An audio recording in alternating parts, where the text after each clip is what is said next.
एक बार फिर से आप सभी दर्शकों का आपके अपने स्टडी मेंटरी यूट्यूब चैनल पर हार्दिक स्वागत है। हिंदी साहित्य काव्य धारा से संबंधित हमने जो श्रृंखला चला रखी है उसमें हम हिंदी साहित्य के इतिहास से संबंधित जो वीडियो हैं वो आपके सामने लगातार प्रस्तुत करते आ रहे हैं। सबसे पहले हमने आदिकाल, उसके बाद में भक्तिकाल और बाद में रीतिकाल, और उसके बाद में आधुनिक काल में हमने भारतेंदु युग और द्विवेदी युग से संबंधित वीडियो यूट्यूब चैनल पर अपलोड कर दिए हैं। आप प्ले लिस्ट में जाकर वो वीडियो देख सकते हैं। और आपने अगर अभी तक चैनल को सब्सक्राइब नहीं किया है तो चैनल को सब्सक्राइब ज़रूर कर लें ताकि आने वाले वीडियो की सूचनाएं आपको तुरंत प्राप्त हो सकें। अगर आप किसी भी कंपटीशन एग्ज़ाम की तैयारी कर रहे हो, जैसे कि first grade, second grade, net, JRF, तो जो भी आप तैयारी कर रहे हो हिंदी साहित्य से या जीके से संबंधित जो भी महत्वपूर्ण नोट्स हैं वो आपको इस चैनल पर उपलब्ध होंगे। आप सभी वीडियो प्ले लिस्ट में जाकर देख सकते हैं। जीके, जियोग्राफी, हिस्ट्री, पॉलिटिकल, सारे वीडियो आपको यहाँ पर उपलब्ध होंगे। और अगर हिंदी साहित्य से संबंधित अगर आपने ये वीडियो देख लिए हैं, आदिकाल का वीडियो देख लिया है, तो आप प्ले लिस्ट में जाकर इनसे संबंधित जो ऑब्जेक्टिव टाइप क्वेश्चन है वहाँ पर आप अपनी प्रैक्टिस भी देख सकते हैं कि आपकी जो प्रैक्टिस है वो किस प्रकार चल रही है। तो पहले आप आदिकाल से संबंधित वीडियो देखें, उसके बाद में आदिकाल से संबंधित जितने भी इम्पोर्टेंट क्वेश्चन हैं, चाहे वो कितनी भी बार पिछली परीक्षाओं में रिपीट हुए हों, वो सारे क्वेश्चन उसमें हमने ले रखे हैं, तो आप उसमें से प्रैक्टिस भी कर सकते हैं। आज हम आपके सामने लेके आए हैं आधुनिक काल से संबंधित छायावाद, प्रगतिवाद, प्रयोगवाद, नई कविता, साठोत्तरी कविता, सारे जो आधुनिक काल से संबंधित जितने भी वाद हैं उन सभी से संबंधित हमने ये वीडियो बनाया है। तो सबसे पहले हम आपको ले चलते हैं छायावाद में। छायावाद की समय सीमा की बात करें तो 918 ईस्वी से लेकर 936 ईस्वी तक इसका समय काल माना जाता है। छायावादी कविता का जन्म जो है वो द्विवेदी युगीन काव्य की प्रतिक्रिया के रूप में हुआ है, क्योंकि द्विवेदी युगीन कविता इतिवृत्तात्मकता के कारण स्थूल थी, जबकि जो छायावादी कविता है वो व्यक्तिनिष्ठ और सूक्ष्म है। तो यहाँ आपको दोनों में अंतर पता चल गया होगा। द्विवेदी युगीन कविता किस विषय पर आधारित है और छायावादी कविता किस विषय पर आधारित है। आगे है, मानव और प्रकृति के सूक्ष्म सौंदर्य में आध्यात्मिक छाया का आभास और वेदना की रहस्यमय अनुभूति जिस कविता की लाक्षणिक और प्रतीकात्मक शैली में अभिव्यक्त होती है वही छायावादी कविता कहलाती है। छायावाद में छाया से क्या से है? भाव, मतलब छाया का अर्थ होता है भाव। तो ये कौन सा वाद हुआ? ये भाववाद हो गया। 1918 ईस्वी के आसपास कविता में आई इस नई विषय वस्तु को मुकुटधर पांडे जैसे विद्वान ने सर्वप्रथम छायावाद की संज्ञा दी। तो छायावाद को सबसे पहले ये नाम किसने दिया है? मुकुटधर पांडे ने। बाद में हम छायावाद से संबंधित कुछ परिभाषाएं देख लेते हैं जिनमें से भी कई बार क्वेश्चन पूछ लिए जाते हैं। पहली है छायावाद के आधार स्तंभ। सबसे पहले हम देखते हैं, बाद में अलग अलग विद्वानों द्वारा छायावाद की परिभाषाएं हम देखेंगे। सबसे पहले हम अगर हिंदी साहित्य के ब्रह्मा की बात करें तो वो माना जाता है जयशंकर प्रसाद को। हिंदी साहित्य में अगर विष्णु माना गया है तो वो माना गया सुमित्रानंदन पंत को। छायावाद का रुद्र या महेश किसे माना जाता है? सूर्यकांत त्रिपाठी निराला को। और छायावाद की शक्ति या छायावाद की दुर्गा जो है वो महादेवी वर्मा को माना जाता है। तो ये आपके लिए इम्पोर्टेंट बिंदु है। फिर हम देखते हैं डॉक्टर नगेंद्र ने छायावाद की क्या परिभाषा दी है। इन्होंने कहा है कि छायावाद स्थूल के प्रति सूक्ष्म का विद्रोह है। ये परिभाषा कई बार रिपीट हो चुकी है, यानी कि जीवन के प्रति एक विशेष भावात्मक दृष्टिकोण ही क्या है? छायावाद है। अगले विचारक हैं नंद दुलारे वाजपेयी। उन्होंने छायावाद के बारे में कहा है कि नए युग बोध से कवियों में व्यक्त सौंदर्य में आध्यात्मिक छाया का आह्वान ही छायावाद माना जाता है। पंत को छायावाद का जनक नंद दुलारे वाजपेयी के द्वारा माना गया है। अगली परिभाषा जयशंकर प्रसाद ने दी है। इन्होंने कहा है कि वेदना के आधार पर स्वानुभूतमयी अनुभूति ही छायावाद है। इन्होंने छायावाद को मोती जैसी तरलता विच्छति कहा है, जिसका अर्थ होता है कांति। मतलब इन्होंने बिल्कुल सफ़ेद, बिल्कुल स्वच्छ जो वाद बताया है वो छायावाद को ही इन्होंने बताया है। महादेवी वर्मा ने छायावाद के बारे में कहा है कि प्रकृति के बीच जीवन का उद्गार जो सर्वात्मवाद से जुड़ा है वही क्या है, छायावाद है। आचार्य रामचंद्र शुक्ल की अगर हम बात करें तो इन्होंने कहा कि छायावाद का अर्थ 2 शब्दों में समझना चाहिए। वो 2 शब्द कौन से हैं? पहला है, एक तो रहस्यवाद के अर्थ में, जहाँ उसका संबंध काव्य वस्तु से होता है, यानी कि जहाँ कवि उस अज्ञात और अनंत प्रियतम को आलंबन बनाकर चित्रमयी भाषा में प्रेम की अनेक प्रकार से वो वेदना करता है। दूसरा अर्थ है वो है छायावाद का दूसरा प्रयोग काव्य शैली या पद्धति विशेष के व्यापक अर्थ में है। तो ये 2 शब्दों में इन्होंने छायावाद को समझाया है। छायावाद को मधुचर्या के नाम से भी आचार्य रामचंद्र शुक्ल ने ही पुकारा है।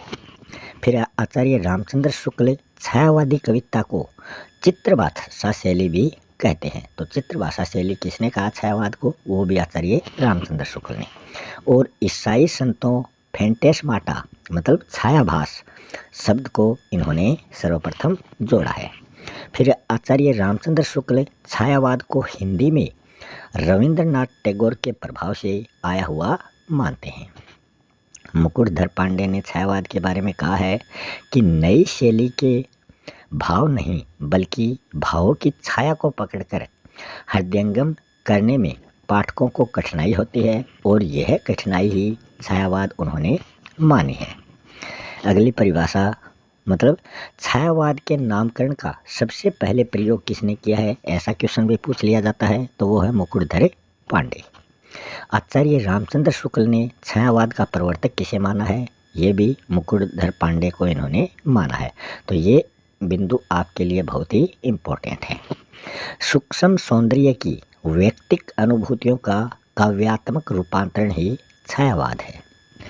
अगला बिंदु है छायावाद की अगर प्रथम रचना की बात करें तो वो जयशंकर प्रसाद की 1918 ईस्वी में झरना जो कविता है उसे छायावाद की प्रथम रचना माना जाता है। इसी में संकलित प्रथम प्रभात छायावाद की प्रथम कविता मानी जाती है। मतलब पहली रचना छाया झरना है और उसमें जो प्रथम प्रभात छायावाद की प्रथम कविता वो मानी जाती है। अगला बिंदु है कुछ लोग सूर्यकांत त्रिपाठी निराला की जूही की कली जो 1916 ईस्वी में रचित है उसको छायावाद की प्रथम रचना मानते हैं और कुछ लोग सुमित्रा नंदन पंत की जो पल्लव है जो 1918 ईस्वी में रचित है उसको छायावाद की प्रथम रचना मानते हैं। तो अलग अलग विद्वानों ने अलग अलग कवियों को उनकी अलग अलग रचनाओं को छायावाद की प्रथम रचना माना है। छायावाद की अगर अंतिम रचना की बात करें तो वो भी जयशंकर प्रसाद का जो कामायनी महाकाव्य है उसे अंतिम रचना माना जाता है, जिसकी रचना 1935 ईस्वी में इन्होंने की थी। आधुनिक युग का सर्वश्रेष्ठ महाकाव्य कामायनी को माना जाता है। छायावाद के अंत की घोषणा सुमित्रानंदन पंत की जो रचना है युगांत उसको ही माना जाता है कि उसमें छायावाद के अंत की घोषणा हमें देखने को मिलती है। फिर हम देखते हैं छायावाद के प्रमुख कवि कौन कौन से हैं। सबसे पहले हम बात करें जयशंकर प्रसाद, जिनका जीवन काल 1889 या 1890 से शुरू होता है और 1937 ईस्वी तक रहता है। वाराणसी में इनका जन्म माना जाता है और काशी के प्रतिष्ठित व्यापारी सुंगनी साहू के परिवार में इनका जन्म होता है। आगे है ब्रज भाषा में कलाधर के नाम से कविता रचने वाले जयशंकर प्रसाद को ही माना जाता है। इनको झारखंडी कवि के रूप में भी जाना जाता है। फिर है प्रसाद का जो दर्शन है वो कौन सा है? वह है प्रत्यभिज्ञान दर्शन, मतलब प्रत्येक विज्ञा दर्शन, या इसको आनंदवाद की संज्ञा भी दी जाती है। अगर जयशंकर प्रसाद की रचनाओं की हम बात करें तो इनकी कौन कौन सी प्रमुख रचनाएं हैं वो हम देख लेते हैं। तो इसमें हम बात करें, इनका काव्य संग्रह है प्रेम पथिक, झरना इनकी रचना है, आंसू, कामायनी, ये इनकी प्रमुख काव्य संग्रह यहाँ पर दिए गए हैं।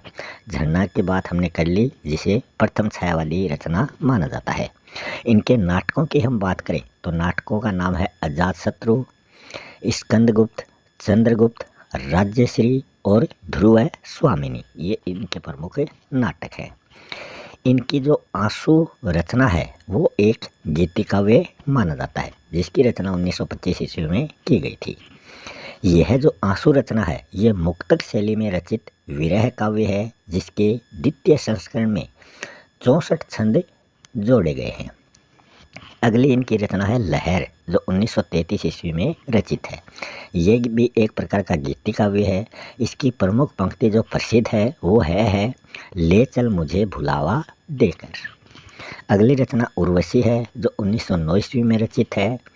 शोकोच्छ्वास 1910 ईस्वी में रचित, कानन कुसुम 1913 ईस्वी में रचित, करुणालय 1913 ईस्वी में रचित, प्रेम पथिक भी 1913 ईस्वी में रचित और वन मिलल 1909 ईस्वी में रचित इनकी प्रमुख रचनाएं हैं।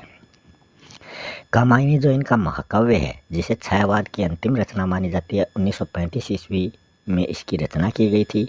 इसमें क्या बताया गया है? इसमें बताया गया है कि समरसतावाद या आनंदवाद की स्थापना करना इसका प्रमुख उद्देश्य माना गया है। कामायनी को मानवतावाद का रहस्यात्मक इतिहास आचार्य नंद दुलारे वाजपेयी ने माना है। कामायनी के पात्र हैं मनु, श्रद्धा, ईड़ा। मनु को मन का, श्रद्धा को हृदय का और ईड़ा को बुद्धि का प्रतीक इसमें माना गया है। कामायनी के अगर कुल सर्गों की बात करें तो इसमें 15 सर्ग रचित हैं। इलाचंद्र जोशी के अनुसार ये छायावाद के जनक माने जाते हैं। कौन? जयशंकर प्रसाद। छायावाद के बर्मा के रूप में भी इनको जाना जाता है। और इनके निबंध संग्रहों की बात करें तो वो है काव्य कला और अन्य निबंध। अगले छायावादी कवि हैं सूर्यकांत त्रिपाठी निराला। ये मुक्तक छंद के प्रवर्तक ये माने जाते हैं। इनका जीवन काल किसी बुक में तो 1896 का जन्म बताया है, किसी में 1899 का है। बंगाल में इनका जन्म हुआ था और 1961 ईस्वी में इनका देहांत हुआ माना जाता है।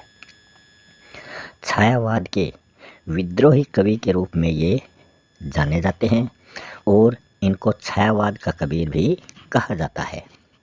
संगीत व दर्शन शास्त्र के ये अध्येता माने जाते हैं और इनके दर्शन की बात करें तो अद्वैत वेदांत जो है ये इनका दर्शन है।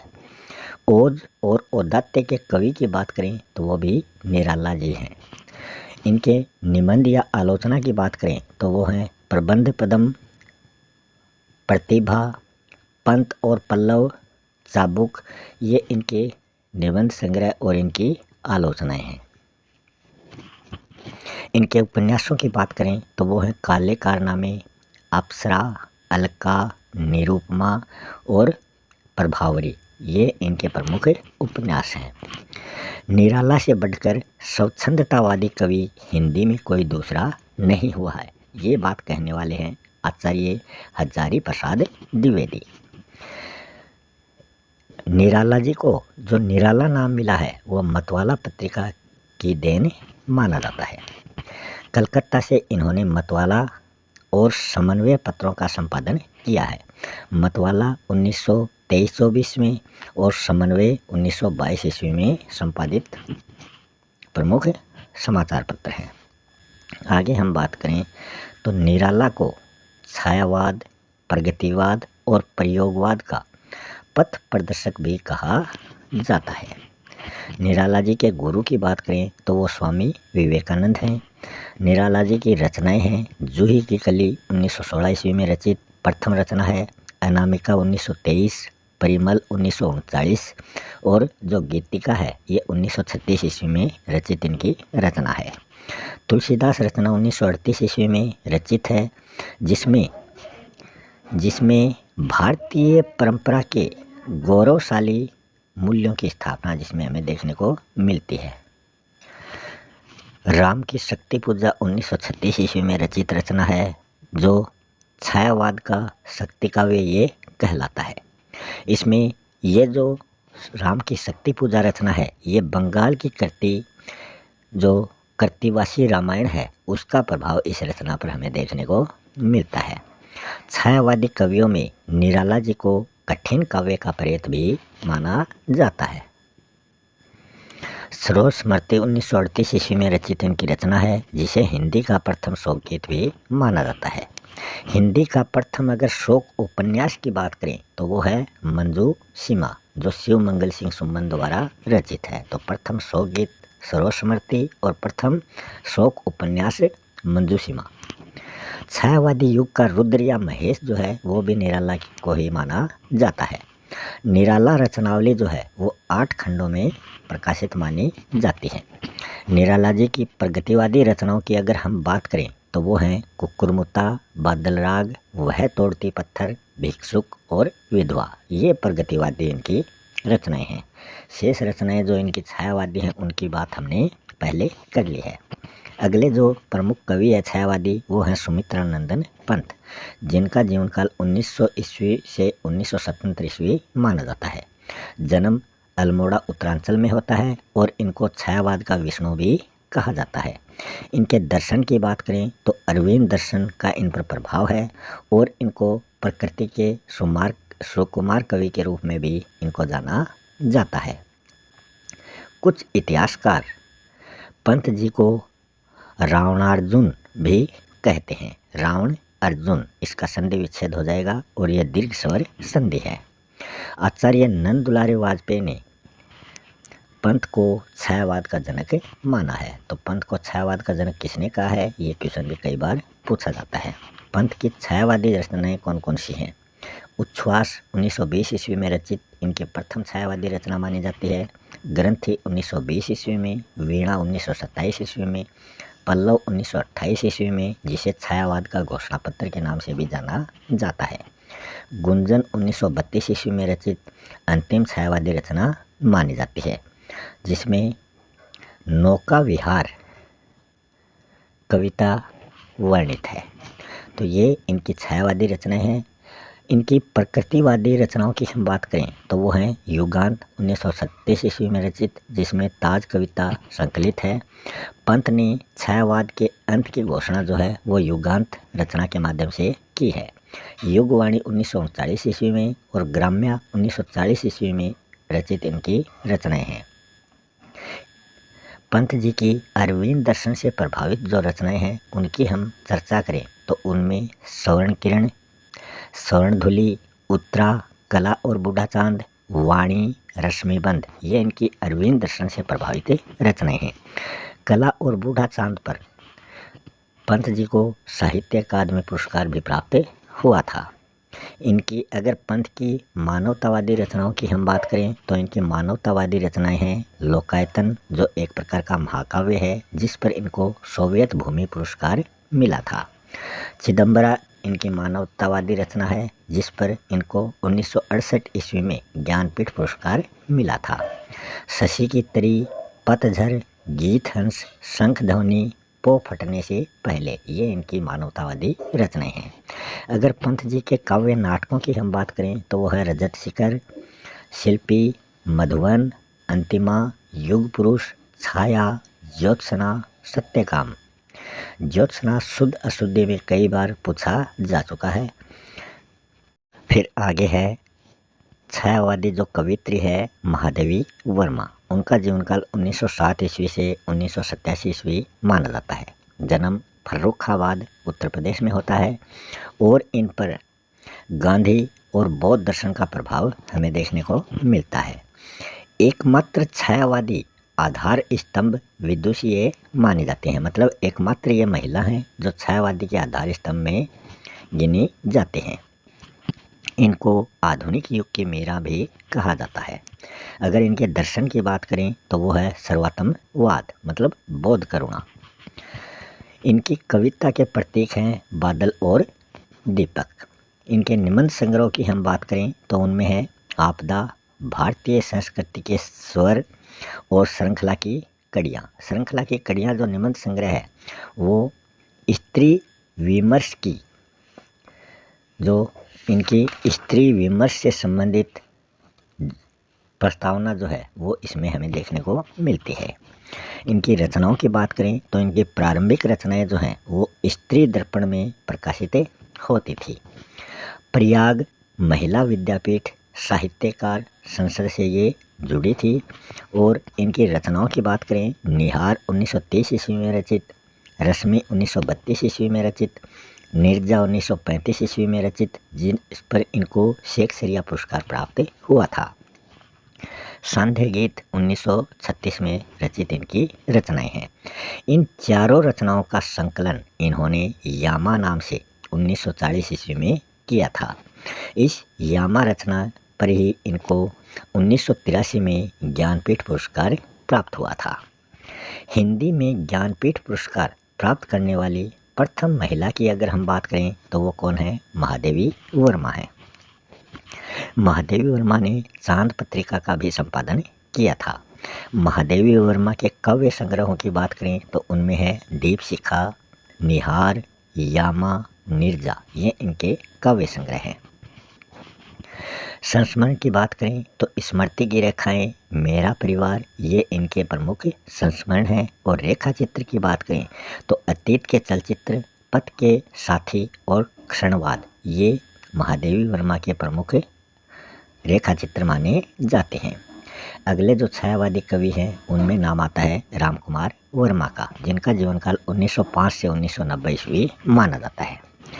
रामकुमार वर्मा की रचनाओं की हम बात करें तो रूप रश्मि जो 1931 ईस्वी में रचित है, चित्रलेखा 1935 ईस्वी में रचित, निशीथ, आकाशगंगा, ये इनकी रचनाएं हैं। अंजलि 1924 ईस्वी में रचित, अभिशाप 1930 ईस्वी में रचित और संकेत 1939 ईस्वी में रचित इनकी रचनाएं हैं। अब हम बात करते हैं छायावाद की प्रमुख प्रवृत्तियाँ, मतलब कौन कौन सी छायावाद की विशेषताएं हैं।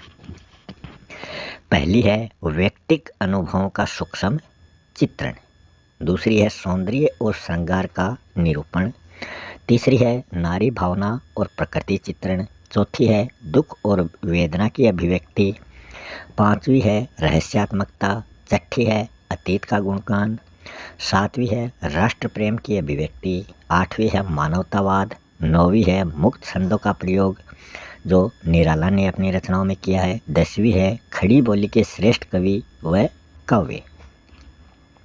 फिर है प्रसाद जो है वो पढ़ाने योग्य हैं, निराला पढ़ने योग्य हैं और पंथ से काव्य भाषा सीखने योग्य है, ये बात कही है अज्ञे जी ने। फिर हम आगे बात करते हैं उत्तर छायावादी युग।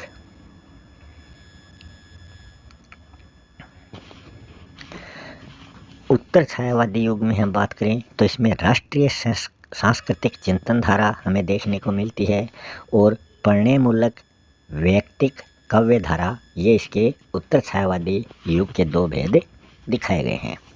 इसमें राष्ट्रीय सांस्कृतिक चिंतन धारा में कौन कौन से कवि आते हैं? माखनलाल चतुर्वेदी, जिनको एक भारतीय आत्मा के नाम से जाना जाता है, बालकृष्ण शर्मा नवीन, जिन्होंने उर्मिला, हम विस्पाई जन्म की, रश्मि रेखा, ये इनकी प्रमुख रचनाएं हैं, रामधारी सिंह दिनकर, जिनको ओज व अनल का कवि माना जाता है, सुभद्रा कुमारी चौहान, जिन्होंने झांसी की रानी और त्रिधारा जैसी कविताएं लिखी थी, रामनरेश त्रिपाठी, तो ये सभी राष्ट्रीय सांस्कृतिक चिंतन धारा के प्रमुख कवि हैं। आगे हम बात करें तो दूसरी है पढ़ने मूलक काव्य धारा, जिसमें हरिवंश राय बच्चन हैं, जिनको हालावादी कवि के नाम से जाना जाता है, रामेश्वर प्रसाद शुक्ल अंचल, जिसको मार्शलवाद का प्रवर्तक माना जाता है, नरेंद्र शर्मा और भगवती चरण वर्मा, ये दो युगों के दो कवि और कवित्रियाँ इनमें हमने देख ली हैं। अब हम बात करते हैं हरिवंश राय बच्चन। हरिवंश राय बच्चन जो हैं ये आत्मानुभूति के प्रमुख कवि माने जाते हैं और इनकी आत्मकथा जो है वो 4 भागों में हमें देखने को मिलती है। वो 4 भाग हैं नीड का निर्माण फिर से, बसेरे से दूर, क्या भूलूं क्या याद करूं, 10 द्वार से सोपान तक। ये इनकी प्रमुख आत्मकथा के भाग हैं। अब हम इनकी रचनाओं की बात करें तो निशा निमंत्रण जो है ये इनका काव्य संग्रह है। और आगे हम बात करें मधुशाला जो इनका प्रथम काव्य माना जाता है, 1935 ईस्वी में ये रचित है। मधुबाला 1938 ईस्वी में रचित है। मिलन यामिनी, मधु कलश भी 1938 में रचित है।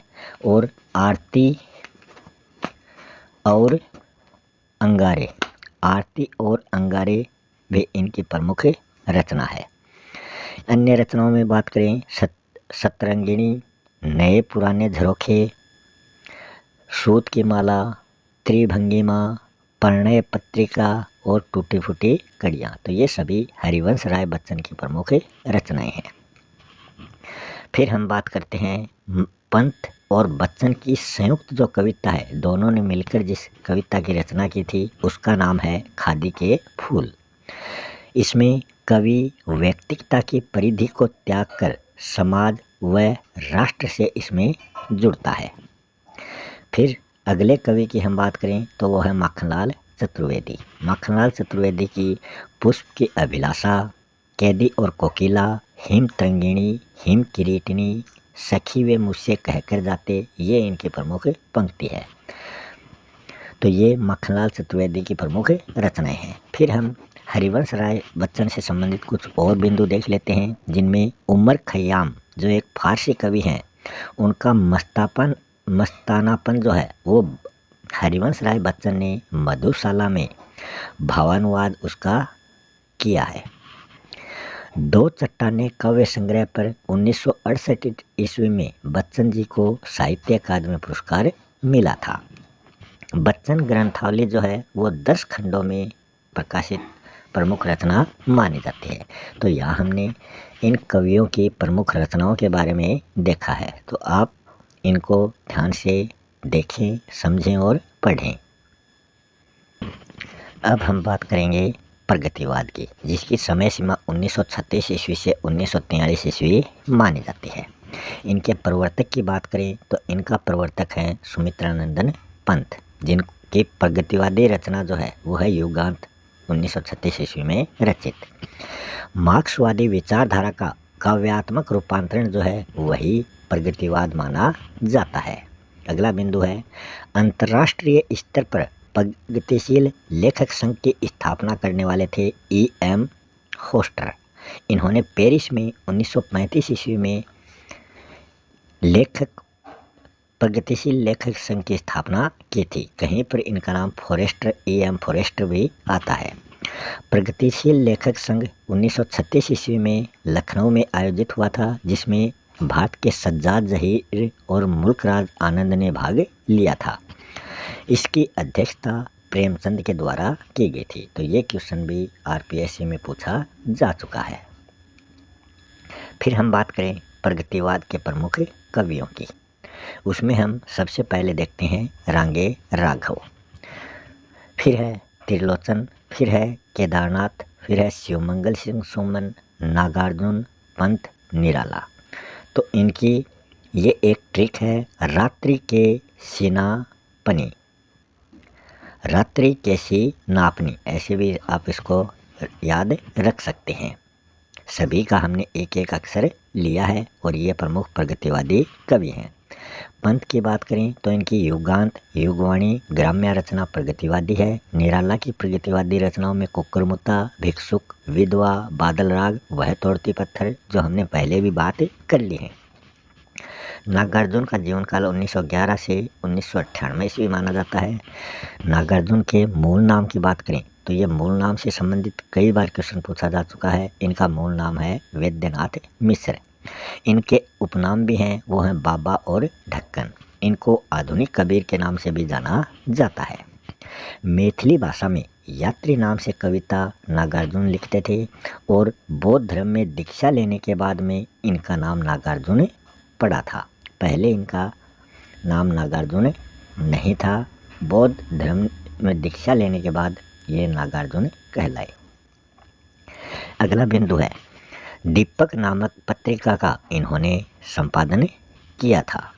इनकी रचनाओं की हम बात करें तो हजार हजार बाहों वाली पुरानी जूतियों का कोर्स, आखिर ऐसा क्या कह दिया मैंने, बलचनामा, युगधारा, प्यासी पथराई आँखें, भस्मासुर, तुमने कहा था, सतरंगे पंखों वाली, मैं मिलिट्री का बूढ़ा घोड़ा।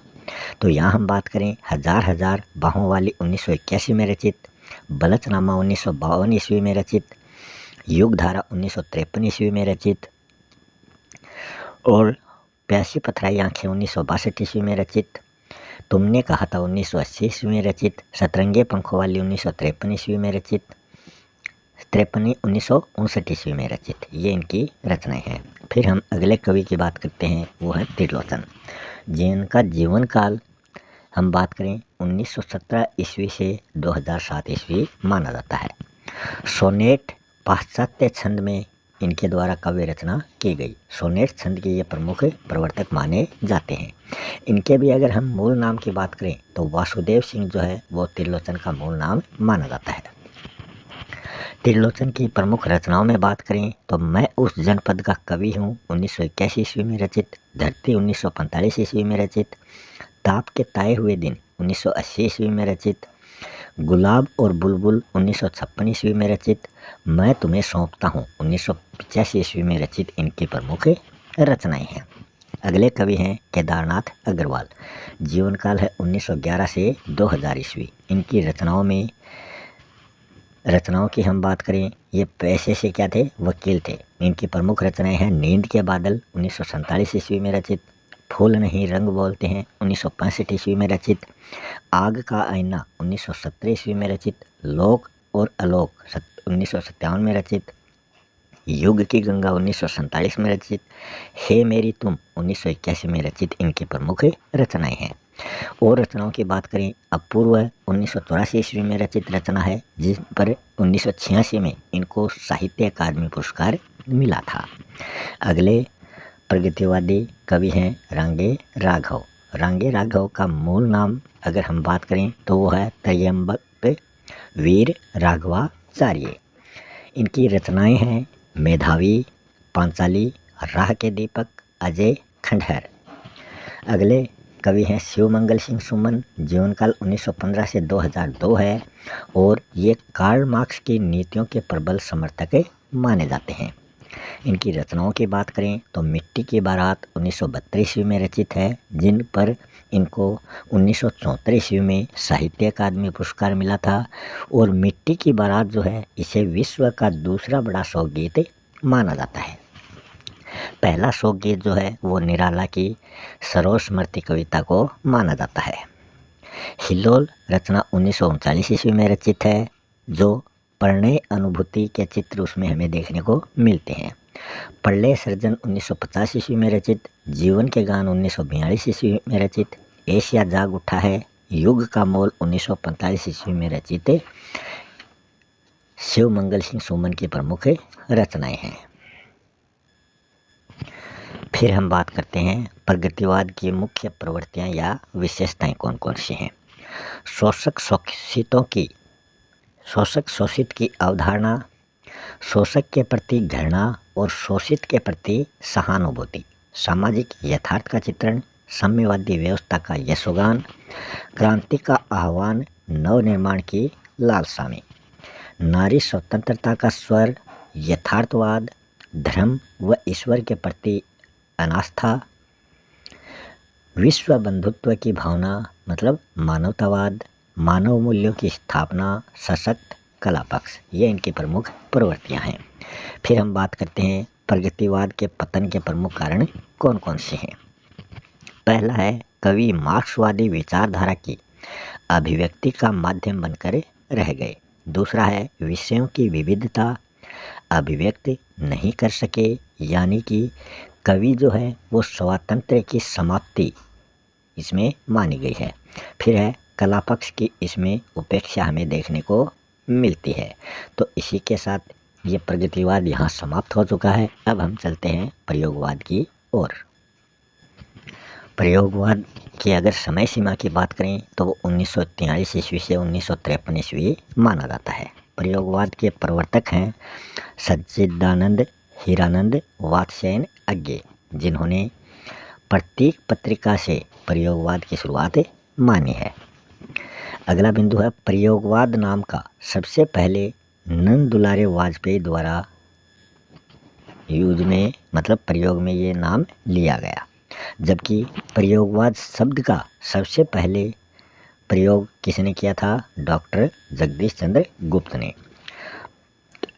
तो यहाँ आप नंद दुलारे वाजपेयी और जगदीश गुप्त के बारे में देख सकते हैं। प्रयोगवाद शब्द जगदीश गुप्त और प्रयोगवाद जो नाम है, जो वाद है, वो उसका प्रयोग सबसे पहले नंद दुलारे वाजपेयी ने किया था। आगे है अज्ञे के द्वारा 1943 ईस्वी में प्रकाशित प्रथम तार सप्तक, जिसको तार सप्तक के नाम से भी जाना जाता है, वो उस काव्य संग्रह से प्रयोगवाद की शुरुआत मानी जाती है। तो कुल 4 तार सप्तक हुए हैं। प्रथम तार सप्तक को तार सप्तक के नाम से भी जाना जाता है। तार सप्तक के कवियों को अज्ञे ने राहों के अन्वेषी कहा है। प्रयोगवाद को नवीन प्रतीक विधान के कारण ही प्रतीकवाद भी उनको कहा जाता है। अब हम बात कर रहे हैं तार सप्तक के कवि। हर तार सप्तक में 7 कवि हुए हैं। यहाँ हम बात करेंगे 4 तार सप्तकों की, जिनमें कुल 28 कवि और कवित्री हुए हैं। पहला जो तार सप्तक है उसको तार सप्तक के नाम से भी जाना जाता है, और आगे के तार सप्तक हैं उनका क्रम है द्वितीय, तृतीय और चतुर्थ तार सप्तक, मगर पहले को तार सप्तक के रूप में भी जाना जाता है। प्रथम तार सप्तक 1943 ईस्वी में शुरू हुआ था, और इसके जो प्रमुख 7 कवि हैं उनकी एक ट्रिक है। अज्ञे ने नेमी राम से मुक्ति पाने के लिए भारत प्रभाकर को गिरा दिया। तो यहाँ इस ट्रिक में आप 7 जो कवि हैं इस तार सप्तक के, उनको याद रख सकते हैं। अज्ञे, सच्चिदानंद हीरानंद वात्स्यायन अज्ञे हो गए। नेमी मतलब नेमीचंद जैन, राम से मतलब रामविलास शर्मा, मुक्ति से मतलब मुक्तिबोध, और यहाँ भारत मतलब भारत भूषण, प्रभाकर मतलब प्रभाकर माचवे, गिरा का मतलब गिरिजा कुमार माथुर। तो ये 7 कवि इसमें हो चुके हैं। सभी कवि जो हैं वो प्रयोगवादी हैं, तो सभी जो कवि हैं वो प्रयोगवाद में ही आते हैं। अब हम सभी कवियों के बारे में थोड़ा थोड़ा अध्ययन करेंगे। सबसे पहले सच्चिदानंद हीरानंद वात्स्यायन अज्ञे के बारे में बात करते हैं। 1911 ईस्वी में गोरखपुर में इनका जन्म होता है और 1987 ईस्वी में इनका देहांत होता है। स्वतंत्रता आंदोलन के दौरान क्रांतिकारियों के साथ बम इन्होंने बनाए थे अमृतसर में। इनके जो साप्ताहिक पत्र हैं जिनका इन्होंने संपादन किया वो हैं विशाल भारत कलकत्ता से निकलता था, सैनिक आगरा से निकलता था, दिनमान दिल्ली से निकलता था, और एक अन्य इनका समाचार पत्र प्रतीक है। अज्ञे पर फ्रायड के मनोविश्लेषणवाद का भी प्रभाव हमें देखने को मिलता है, तो ये क्वेश्चन भी पूछा जा चुका है। कठिन काव्य का प्रेत अज्ञे जी को कहा जाता है, और पद्य का इनको कवि कहा जाता है। प्रकृति, प्रेम और मानव मन के अंतर्द्वंद्वों के कवि भी अज्ञे जी माने जाते हैं। अज्ञे की रचनाओं की हम बात करें तो इनके उपन्यास का नाम है शेखर एक जीवनी, जिसके 2 खंड हैं। पहला 1941 ईस्वी का है और दूसरा 1944 ईस्वी का। नदी के द्वीप उपन्यास 1951 ईस्वी में रचित किया गया था, और अपने अपने अजनबी 1961 ईस्वी में रचित इनका उपन्यास है। फिर इनकी अन्य रचनाओं की बात करें, भगनदूत इनकी सबसे पहली रचना है। हरी घास पर क्षण भर 1949 में रचित है। इत्यलम इसमें 4 खंडों में ये रचित है। इंद्रधनुष रौंदे हुए 1957 ईस्वी में रचित है। अरि ओ करुणामय, चिंता और आंगन के पार द्वार जो 1961 ईस्वी में रचित है। आंगन के पार द्वार के 3 भाग हैं। सलीला, चक्रांतशिला और असाध्य वीणा, ये इसके 3 भाग हैं। असाध्य वीणा जो है ये चीनी लोक कथा पर आधारित है। आंगन के पार द्वार रचना को 1965 में साहित्य अकादमी पुरस्कार मिला था। निजता की सुरक्षा के कवि के रूप में भी अज्ञे को जाना जाता है। अज्ञे के नाटकों की बात करें तो इनका नाटक है उत्तर प्रियदर्शी, इनका निबंध है त्रिशंकु आत्मनेपद और इनकी आलोचना है कामायनी पुनर्मूल्यांकन। और इनका जो कहानी संग्रह है उसका नाम है शरणार्थी, विपथगा और जयदोल, ये इनके कहानी संग्रह है। कितनी नावों में कितनी बार 1967 ईस्वी में रचित इनकी रचना है, जिसको 1978 ईस्वी में ज्ञानपीठ पुरस्कार मिला था। अगले जो कवि हैं वो हैं गिरजा कुमार माथुर, जिनका जीवनकाल 1917 से शुरू होता है और 1994 पर समाप्त होता है। गिरजा कुमार माथुर जो है वो प्रसिद्ध देशभक्ति गीत जो जिसका नाम है हम होंगे कामयाब, ये एक प्रसिद्ध देशभक्ति गीत है जिसका अनुवाद 20 साल और कम के रूप में गिरजा कुमार माथुर ने किया है।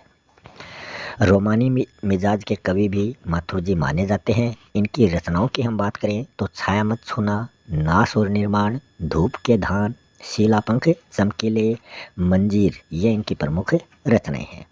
आगे हम बात करते हैं गजानन माधव मुक्तिबोध, जिनका जीवनकाल 1917 से 1964 तक माना जाता है। तीव्र इंद्रिय बोध का कवि मुक्तिबोध को कहा जाता है।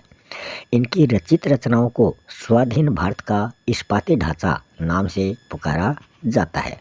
इनकी प्रमुख रचनाएं हैं भूरी भूरी खाक, चांद का मुंह टेढ़ा, ये दोनों ही क्या है काव्य संग्रह है। अंधेरे में इनकी एक लंबी कविता है ब्रह्म राक्षस, जो अंधेरे काव्य संग्रह में ब्रह्म राक्षस जो इनकी लंबी कविता है वो इसमें संकलित है। एक साहित्य की डायरी, कामायनी एक पुनर्विचार, नई कविता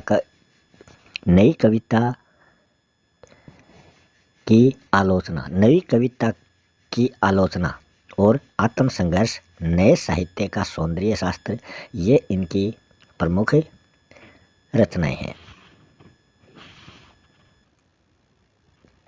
तो ये सभी क्या है इनकी आलोचनाएं हैं।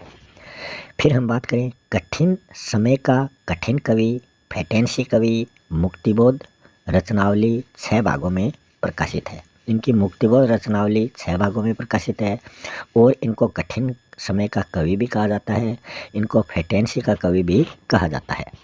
भारत इतिहास और संस्कृति 1962 ईस्वी में रचित इनकी रचना है, जिसको मध्य प्रदेश सरकार ने प्रतिबंधित कर दिया था। नया खून इनका साप्ताहिक पत्र है।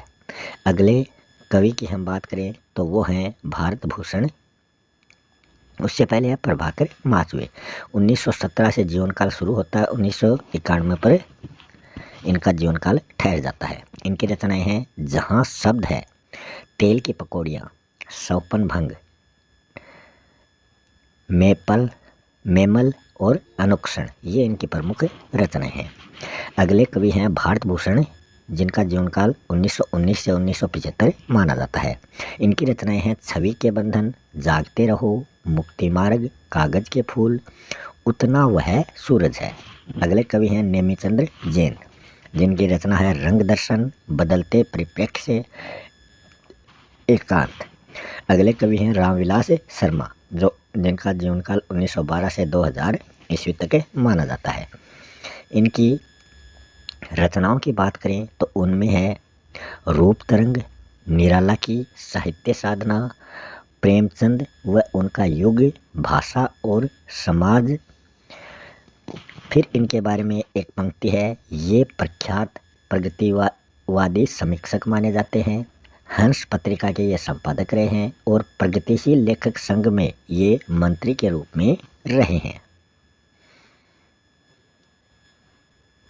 फिर हम बात करते हैं दूसरे तार सप्तक, जो 1951 ईस्वी में आया था। इसके 7 कवियों की ट्रिक है, हरि धर्म के लिए रघुवीर ने शकुंतला को नरेश सिंह के भवन से निकाल दिया। अब इस ट्रिक में हम 7 कवि देखने वाले हैं। हरि मतलब हरि नारायण, धर्म मतलब धर्मवीर भारती, रघुवीर मतलब रघुवीर सहाय, जो दिनमान साप्ताहिक पत्रिका के संपादक रहे हैं। शकुंतला मतलब शकुंतला माथुर, नरेश मतलब नरेश मेहता, सिंह मतलब शमशेर बहादुर सिंह, जिनको कवियों का कवि कहा जाता है। भवन मतलब भवानी प्रसाद मिश्र। तो ये 7 कवि द्वितीय तार सप्तक के हो चुके हैं। अब हम कुछ कवियों के बारे में, उनकी रचनाओं के बारे में चर्चा करने वाले हैं। पहली है हरिनारायण व्यास से संबंधित कुछ रचनाएं। उठे बादल झुके बादल, मृग और तर्षणा। धर्मवीर भारती की है अंधा युग, ठंडा लोहा, 7 गीत वर्ष, देशांतर। धर्मयुग, निष्कर्ष और आलोचना, ये इन पत्रिकाओं का संपादन इनके द्वारा किया गया था। भवानी प्रसाद मिश्र की रचनाएं हैं बुनी हुई रस्सी, कालजयी, सतपुड़ा के घने जंगल। और भवानी प्रसाद मिश्र जो है ये कल्पना और गांधी वांग्मय पत्रिका के संपादक माने जाते हैं। फिर हम चलते हैं तीसरे तार सप्तक में, जो 1959 ईस्वी को आया था। इनके प्रमुख कवियों को याद करने की ट्रिक है, कुंवर केदारनाथ के सर्व विजय की कीर्ति प्रयाग से लेकर मदनपुर तक फैल गई थी। तो इस ट्रिक में हम ये 7 कवि देखने वाले हैं। कुंवर मतलब कुंवर नारायण, केदारनाथ मतलब केदारनाथ सिंह, सर्व मतलब सर्वेश्वर दयाल सक्सेना। तो यहाँ केदारनाथ अग्रवाल नहीं है, ये केदारनाथ सिंह है। विजय मतलब विजय देव नारायण शाही, कीर्ति मतलब कीर्ति चौधरी, प्रयाग मतलब प्रयाग नारायण। फिर है मदनपुर, मदनपुर मतलब मदनलाल वात्स्यायन। तो ये तीसरे तार सप्तक के प्रमुख कवि हैं।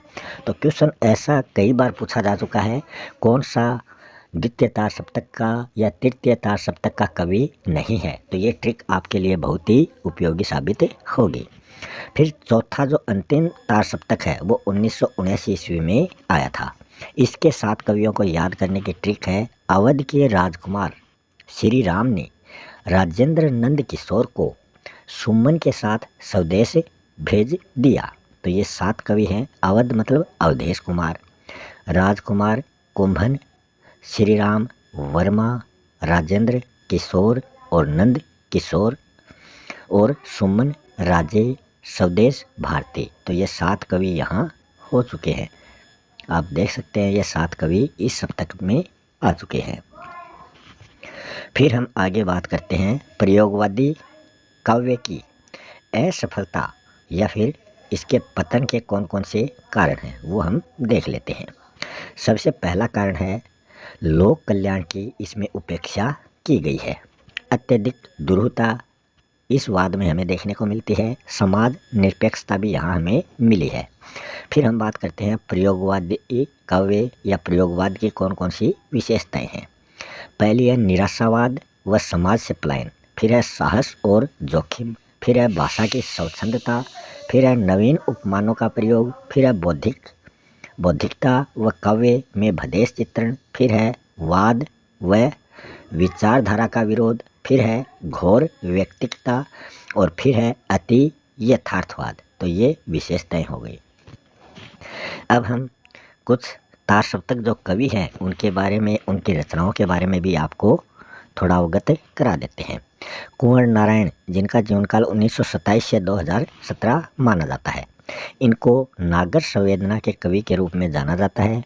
इनकी जो आत्मजयी रचना है वो एक प्रकार का प्रबंध काव्य है, जो कठोपनिषद के नचिकेता प्रसंग पर आधारित आधुनिक चेतना का काव्य माना जाता है। इनकी दूसरी रचना है कोई दूसरा नहीं। इस काव्य संग्रह पर इनको साहित्य अकादमी पुरस्कार मिला था। अगले हैं रघुवीर सहाय, जिनका जीवनकाल 1929 से 90 तक रहा है।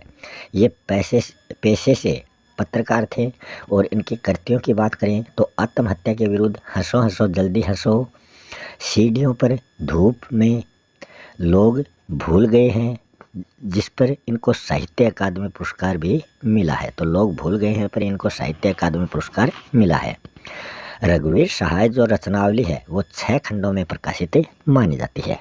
अगले सप्तक कवि हैं शमशेर बहादुर सिंह, जिनका जीवनकाल 1911 से 1993 में माना जाता है, जिनको हिंदी का कालिदास भी कहा जाता है। इनके काव्यों या रचनाओं के नाम है कुछ और कविताएं। काल तुझसे है होड़ मेरी, उर्दू हिंदी कोश का संपादन इन्होंने किया था। इतने पास अपने और चुका भी नहीं हूँ मैं, जो जिस इस चुका भी नहीं हूँ रचना पर इनको साहित्य अकादमी पुरस्कार मिला था। बात बोलेगी, ये इनकी प्रमुख रचनाएं हैं। शमशेर बहादुर सिंह को कवियों का कवि भी कहा जाता है। और शमशेर बहादुर सिंह के अगर गद्य की बात करें तो इनका प्रमुख गद्य है पलाट का मोर्चा दोआब, ये इनके प्रमुख गद्य हैं। फिर हम बात करते हैं केदारनाथ सिंह की, जिनका जन्म 1934 में होता है। इनको मानवीय संवेदनाओं के कवि के रूप में जाना जाता है और इनके काव्य संग्रह हैं अभी बिल्कुल अभी, जमीन पक रही है, यहाँ से देखो, उत्तर कबीर तथा अन्य कविताएं, ये इनकी प्रमुख रचनाएं हैं। अकाल के सारस जो रचना है, इस रचना पर इनको साहित्य अकादमी पुरस्कार मिला था। इनके निबंधों के नाम हैं कब्रिस्तान में पंचायत, मेरे समय के शब्द। इनकी प्रमुख आलोचनाएं हैं कल्पना और छायावाद, आधुनिक हिंदी कविता में बिंब विधान का विकास भी जो है वो केदारनाथ सिंह के द्वारा हमें देखने को मिला है। धर्मवीर भारती, जिनका जीवनकाल 1926 से 1997 रहा है, इनकी पत्रिकाओं के नाम है धर्मयुग, निकष, आलोचना। इनके निबंध हैं पश्यंती, कहानी, अकहानी, मानव मूल्य और साहित्य, ठेले पर हिमालय।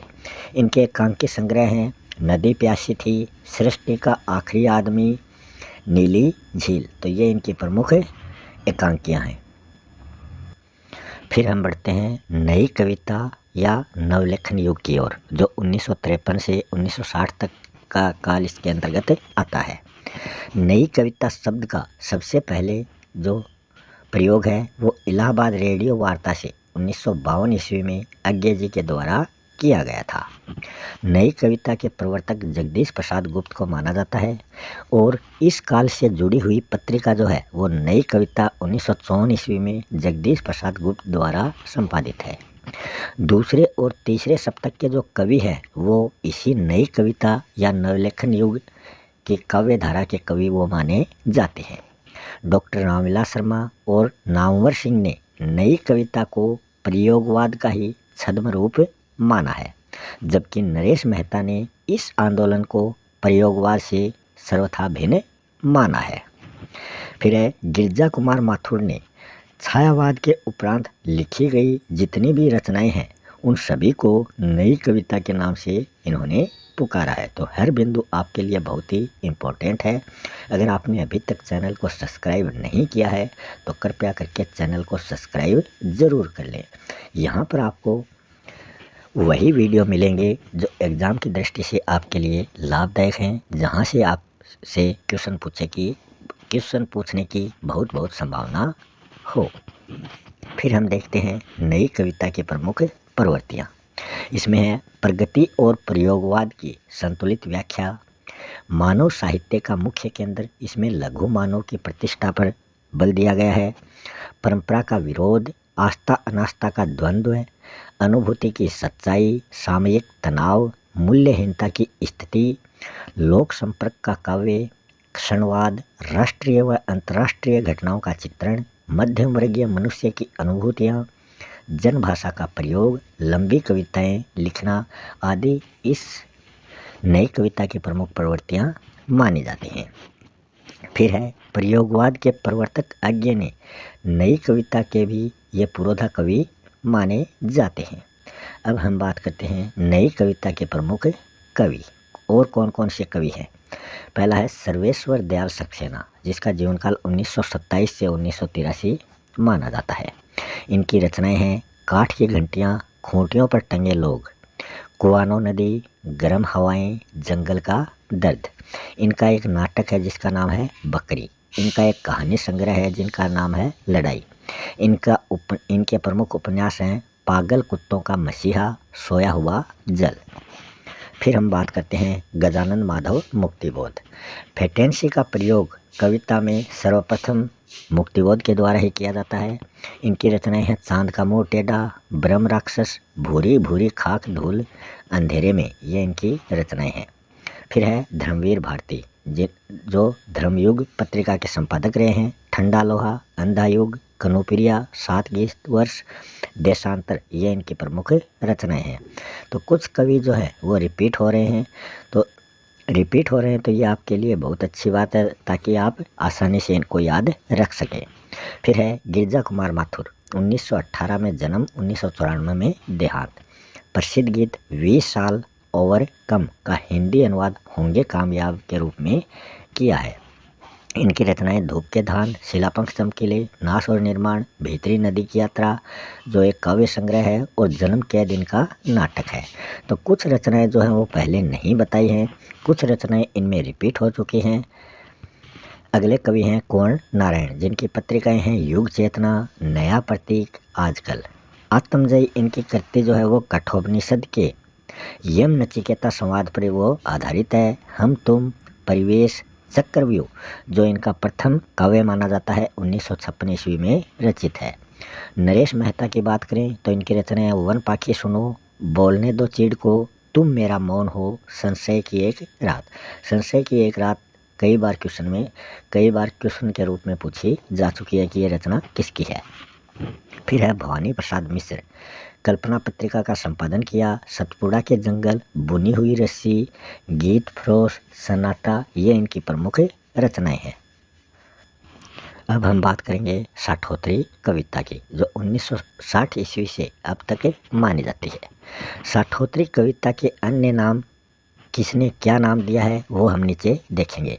इसको कविता नाम दिया है डॉक्टर जगदीश चतुर्वेदी, गंगा प्रसाद विमल, धूमिल और श्याम परमार ने।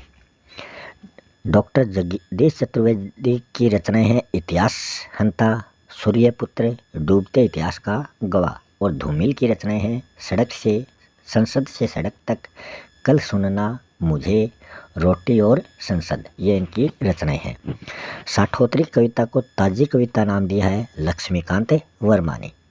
नवगीत आंदोलन इसको नाम दिया है राजेंद्र प्रसाद सिंह ने, दिनेश सक्सेना, भूपेंद्र स्नेही ने। साठोत्री कविता नाम दिया है ललित गुप्त ने। तो ये जो नाम दिए हैं ये कभी कभी मिलान वाले क्वेश्चनों में ऐसे क्वेश्चन आ जाते हैं, किसने साठोत्री कविता को क्या नाम दिया है, तो आप इनको याद रखें। फिर अन्य कवि में हम बात करें तो नंद किशोर आचार्य हैं, जिनकी रचनाएं हैं जल है जहाँ, शब्द भूले हुए। मंगलेश डबराल की रचना है पहाड़ पर लालटेन, हम जो देखते हैं। चंद्रकांत देवताले, जिनकी रचनाएं हैं हड्डियों में छिपा डर, लक्कड़ भग्गा हंस रहा है रोशनी के मैदान की तरफ। फिर अगले जो कवि है वो है ऋतुराज, और फिर है श्रीकांत वर्मा जो कवि है उनकी रचनाएं हैं मगध, माया दर्पण, दिनारंभ और भटकता मेघ, ये इनकी प्रमुख रचनाएं हैं। फिर साठोत्री कविता को सहज कविता किसने कहा है, वो कहा है रविंद्र भ्रमर ने। अस्वीकृत कविता नाम इसे दिया है गिरिजा कुमार माथुर ने। मसलवाद कविता नाम दिया है रामेश्वर प्रसाद शुक्ल अंचल ने। सनातन सूर्योदय कविता नाम दिया है धीरेन्द्र कुमार जैन ने। प्रतिबद्ध कविता नाम दिया है परमानंद श्रीवास्तव ने। युयुत्सुवादी कविता नाम दिया सलभ श्री राम सिंह ने। फिर हम बात करते हैं साठोत्री कविता की प्रमुख प्रवृत्तियाँ या विशेषताएं कौन कौन सी हैं। पहली है छायावादी रागात्मक बोध का त्याग। दूसरी है मूल्यों के प्रति मोहभंग। तीसरी इसकी प्रवृत्ति है राजनीति की व्यापक चर्चा। अगली है युवा आक्रोश एवं अस्वीकार की भावना। संस्कारों से मुक्ति, खंडित मूल्यों का चित्रण, मध्यम वर्ग की चिंता। तो ये साठोत्री कविता की प्रमुख प्रवृत्तियाँ हैं। तो इसी के साथ अपना ये वीडियो यहीं समाप्त होता है। मिलते हैं अगले वीडियो में किसी नए टॉपिक के साथ। तब तक आप सभी का बहुत बहुत धन्यवाद।